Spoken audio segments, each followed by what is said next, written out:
Hello everyone welcome to खगपति टक official my YouTube channel को स्वागत जनाऊँगी। आशा करुच्चे आपण मैंने समस्ते बहुत ही भलर थे। आज ये क्लास आम डिस्कसन करवा ओडिया व्याकरण किसी इंपोर्टाट क्वेश्चन गुड़ाक आम डिस्कसन करवा जहाँकि आगामी सिटी एग्जाम आपण बहुत ही हेल्पफुल रहिबो। तो चलतु स्टार्ट करवा क्लास। तो देखंतु फास्ट क्वेश्चन आ युक्त क्रुश युक्त अन एथिरु सृष्टि शब्दटी कौन हम? आ युक्त क्रुश युक्त अन एथिरु सृष्टि शब्दटी कौन हम? कौन हम?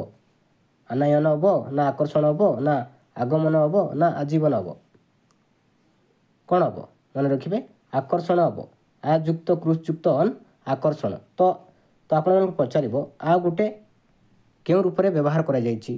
क्रुश गोटे क्यों रूप में व्यवहार करा जायछि? अन गोटे क्यों रूप में व्यवहार करा जायछि? तो देखंतु आ होछि गोटे शब्द। मन रखिए आ होछि गोटे शब्द। आ होछि गोटे शब्द। क्रुश गोटे होछि कौन? क्रुश होछि गोटे धातु। मन रखिए अन होछि गोटे प्रत्यय। अन होछि गोटे प्रत्यय। मन रखिए। तो ये तीनोटी जिनिस व्यवहार करा जायछि गोटे नूतन शब्द सृष्टि करा जायछि। से शब्दर ना होछि आकर्षण। मन रखिए आ युक्त क्रुश युक्त अन एथिरु सृष्टि शब्दटे होछि आकर्षण। तो आ गोटे होछि गोटे शब्द, क्रुश गोटे होछि धातु, अन होछि गोटे प्रत्यय। ए तीनोटी जिनिस व्यवहार करा जायछि गोटे नूतन शब्द सृष्टि करा जायछि। से शब्दर ना होछि आकर्षण। मन रखिए। तो right answer is option number B. तो नेक्स्ट क्वेश्चन देखिबा अधिकरण कारक केते भाग विभक्त करा जायछि? तो प्रश्न पचारिछि अधिकरण कारक केते भागरे विभक्त करा जायछि? 2 भागरे ना 3 भागरे ना 4 भागरे ना 5 भागरे? केते भाग विभक्त करा जायछि? कोडा राइट आंसर? मन रखिए ए राइट आंसर जीव ऑप्शन नंबर बी 3 भागरे। मन रखिए अधिकरण कारक 3 भागरे विभक्त करा जायछि। कोन कोन मन रखिए? गोटे होछि स्थानाधिकरण, स्थानाधिकरण आ गोटे होछि कलाधिकरण। कलाधिकरण आ गोटे होछि विषयाधिकरण। मन रखिए। तो अधिकरण कारक 3 भाग विभक्त करा जायछि। कोन कोन? स्थानाधिकरण, कलाधिकरण, विषयाधिकरण। मन रखिए। तो अधिकरण कारक होछि 3 भाग विभक्त करा जायछि। मन रखिए। तो राइट आंसर जीव ऑप्शन नंबर बी। तो नेक्स्ट क्वेश्चन देखिबा ओडिशार राज्यपाल भिन्नक्षम गाड़ी दान कले। ओडिशार राज्यपाल भिन्नक्षम को गाड़ी दान कले रेखांकित पदटी कौन? तो अधित पद ना संबंध पद ना कारक ना कृदंत पद? कोडा राइट आंसर?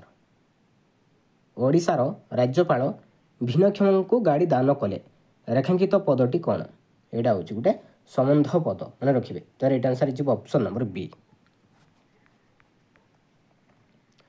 तो नेक्स्ट क्वेश्चन देखिबा केउटी ठीक? तो शुद्ध शब्द पचारिछि। तो विभीषणर शुद्ध शब्द कौन हम? तो 4टी ऑप्शन देछि। विभीषण देछि। तो कोडा हम राइट आंसर? कोडा हम राइट आंसर? कोडा शुद्ध शब्द? मन रखिए right answer is option number B. बोरे हर्षिकार भरे दीर्घिकार बुधनेश विभीषण। तो option number B is right answer. तो राइट आंसर होछि ऑप्शन नंबर बी। तो नेक्स्ट क्वेश्चन देखिबा वर्गीय वर्ण केतोटी? वर्गीय वर्ण केतोटी? 15टी ना 11टी ना 20टी ना 25टी? तो वर्गीय वर्ण केतोटी अछि? वर्गीय व्यंजन वर्ण केतोटी अछि? माने रखिबे 25टी अछि। क ठारू म पर्यंत काम कहबा क ठारू म पर्यंत हमर 25टी वर्गीय व्यंजन अछि। माने रखिबे। तो right answer is option number D.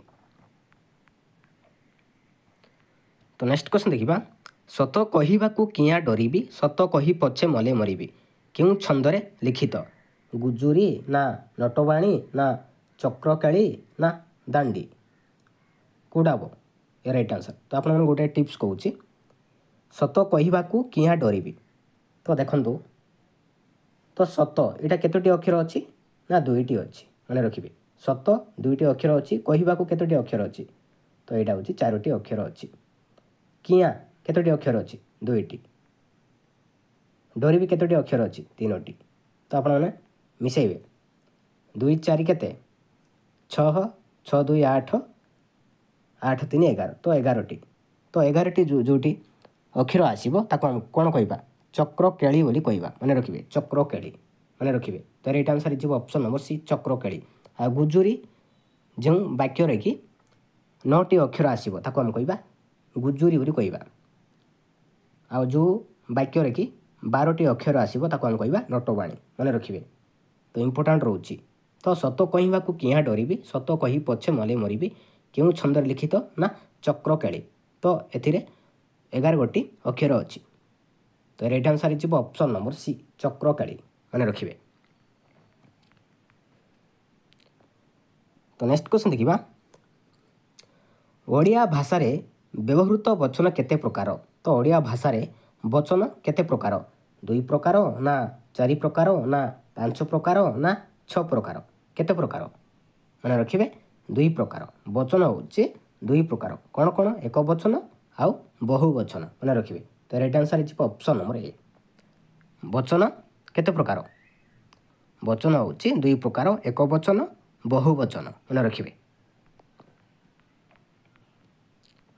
तो नेक्स्ट क्वेश्चन देखिबा प्रतिकूल परिवेश रे प्रतिभाशाली रो जन्म यही भाव बुझाउथिबा रूढ़ीटी कौन गोबर गणेश ना जक मुहरे लुण ना खत गदार पद्म ना कूप मंडूक प्रतिकूल परिवेश रे प्रतिभाशाली जन्म तो ये रूढ़ीर अर्थ कौन हम कौन हम कौटा हम राइट आंसर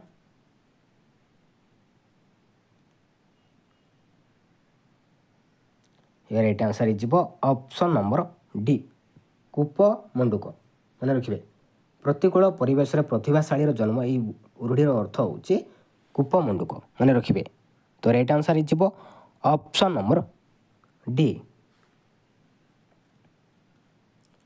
तो नेक्स्ट क्वेश्चन देखिबा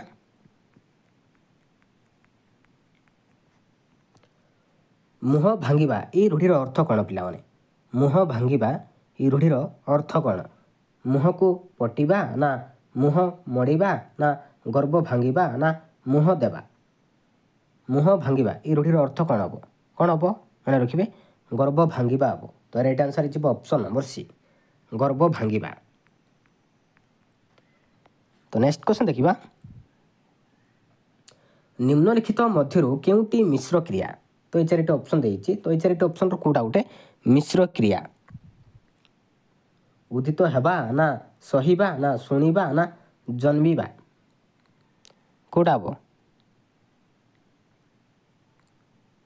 ये राइट आंसर कोडा हम ये right answer is option number A उदित हेबा मन रखिए उदित हेबा यहाँ हूँ गोटे मिश्र क्रिया जोड़ा आमको अच्छे उईबा उईबा हूँ गोटे अमिश्र क्रिया मन रखिए तो सहिबा सहिबा मध्य गोटे अमिश्र क्रिया मन रखिए तो right answer is option number A उदित हेबा तो यहाँ गोटे अच्छी गोटे मिश्र क्रिया